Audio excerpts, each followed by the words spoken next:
Alrighty guys, I am now in the shop. Okay, yeah, this thing, it gets loud and then it goes away, so we about to knock this out right quick. I don't want it to get too hot, so let me shut it off. All right, yeah, y'all remember the journey with the ladies and gentlemen, here are the parts I have in store. I got 2 dowel pins. Remember guys, we want to make sure the mating between the transmission housing and the bell housing, no, the bell housing of the transmission and the block, we want to make sure they are married properly together. There go the flywheel, guys. Yes, it's likely broke in the center. When we get it off, or when I get it off, I will show y'all what I'm talking about. Now, in order to get it off, guys, y'all know what has to happen. Yes, that's it, guys. The transmission has to come out. That's what makes this a huge job. You're looking at this, you will wonder, well, where is the transmission? It's under there somewhere, guys. In fact, it's under this air cleaner. So I have to gain access to all that. Guys, this is not a tutorial video. Let me put that out there right now. What I'm about to do, I don't know, typically I can get these out in 30, 40 minutes tops. The suspension is the biggest thing that slow me down, but for the most part, I got to figure out how to keep the hood up. I see the prop still right there. So let me get this up, man. I'll fry the camera up when I get the car in the air. For right now, I'm just going, everything up top has to come off. So I'm going to do that. Then I'm going to go to the bottom and remove the suspension parts that need to be removed.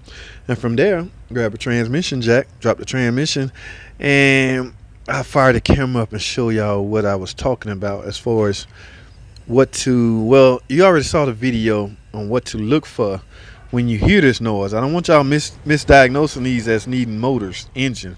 Y'all call them motors. They're engines to me, but I don't want y'all misdiagnose these. So that's why I made a point and put that video up. In fact, if you haven't watched it, watch it right here. I'm gonna card it right there. How to diagnose that noise. It is not bottom end, rod knock, and things like that. Okay.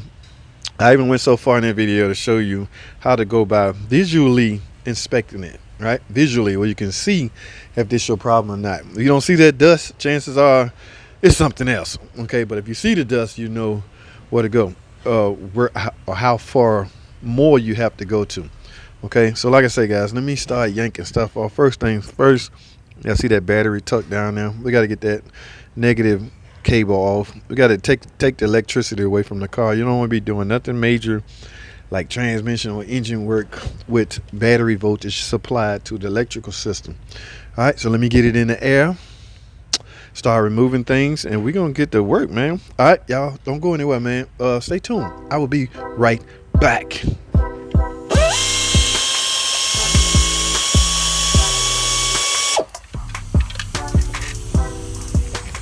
All right, guys, quick update. All right, y'all can see I got everything on the top that has to come off. You have to, I do mine, it's different ways you can do it, but I get everything loose from the top, because when I go up from the bottom, it's coming out from the bottom. Now, look, let me point something out. Y'all see all that oil right there? Ladies and gentlemen, that is coming from, see the oil on top of the transmission? That is coming from the oil filter adapter housing. All right, yes, it is leaking. I will let them know this tomorrow, see if they want to fix, Monday, see if they want it fixed, guys. But for now, I have to keep it trucking, guys, trying to get this transmission out so I can get this broken flywheel replaced.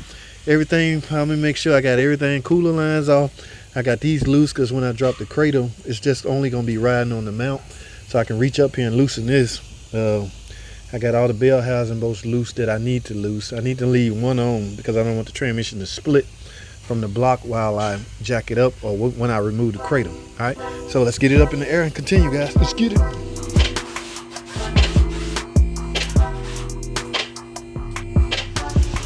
Alrighty, guys, I just about got everything out. Like I say, I can't do a tutorial on how to remove the trans, but I can go through a lot of quick things with you. All you have to do, guys, is remove the suspension that's attached to the transmission, right?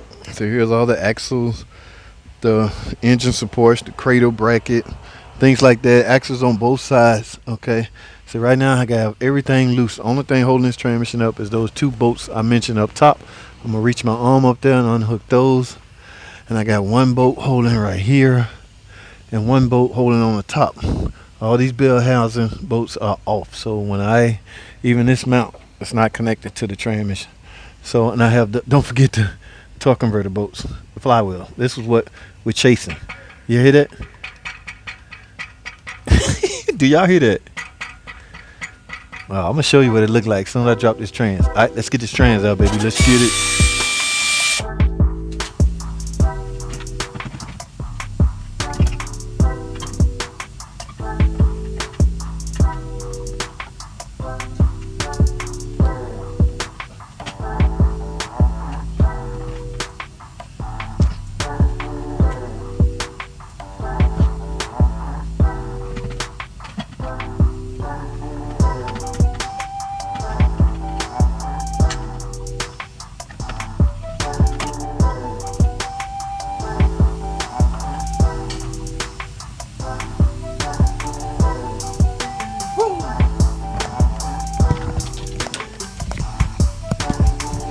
Alrighty, guys.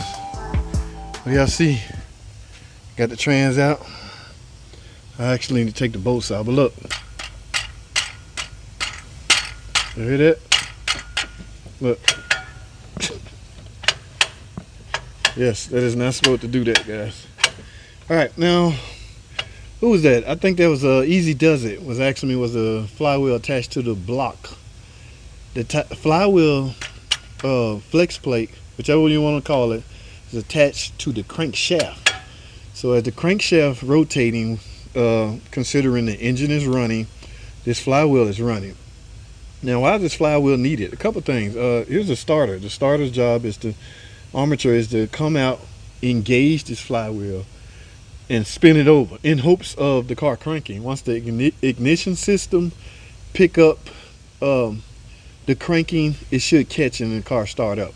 The way that happens is there's a crank sensor somewhere on here. This crank sensor monitors a gear on the crankshaft. Okay, some crank sensors monitor the teeth on the flywheel. This is not that case. But yeah, this is bolted to the crankshaft, which is in turn, these 4 bolts here, bolted to the transmission torque converter.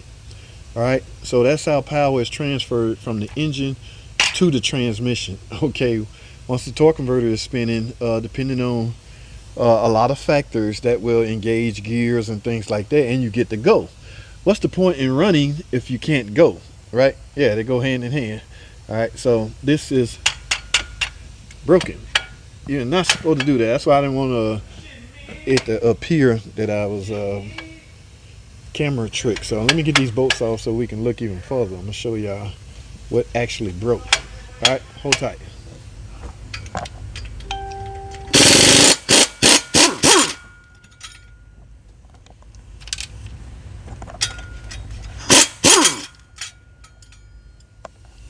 Alrighty, guys, do y'all see that? Okay, so this is the noise you was hearing on startup. Remember you heard a noise on startup? Look at that. It was just literally walking, and you hear a noise while it was running. So if you hear that clinking noise when you first started, I know I've seen guys replace the starter for that. It's just a matter of diagnosing it, guys. I don't know how you can prevent from not letting it happen. Well, I'll tell you one way. You can watch this video and you can see that there may be other things you need to check, because I'm not going to sit here and lie. When I first ran across this problem, it got a new starter. Okay, so technically, realistically, I don't want you guys to make the same mistake that I made, because it could damage your image, all right? Yes, these are image killing mistakes right here, guys. Let me take this all the way out. Look at that. Wow. Yes, and guys, while you're in here, go ahead and inspect this rear main seal. All right, now I do have oil leaks, but it's coming from the oil filter adapter housing. Look at this freaking piece of junk flywheel.